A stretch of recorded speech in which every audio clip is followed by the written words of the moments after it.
हुकूमत ने 11 अगस्त के लिए पेट्रोल और हाई स्पीड डीजल की कीमतें बरकरार रखने का फैसला किया है। पेट्रोलियम डिवीजन की जानिब से जारी एलामिये के मुताबिक पेट्रोल की कीमत 327 रुपये 62 पैसे जबकि हाई स्पीड डीजल की कीमत 380 रुपये 86 पैसे फ़ी लीटर पर बरकरार रहेगी।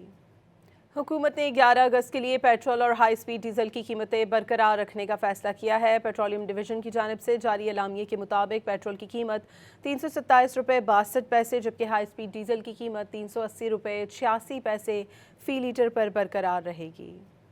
हुकूमत ने 11 अगस्त के लिए पेट्रोल और हाई स्पीड डीजल की कीमतें बरकरार रखने का फैसला किया है। पेट्रोलियम डिवीजन की जानिब से जारी एलामिये के मुताबिक पेट्रोल की कीमत 327 रुपये 62 पैसे जबकि हाई स्पीड डीजल की कीमत 380 रुपये 86 पैसे फ़ी लीटर पर बरकरार रहेगी।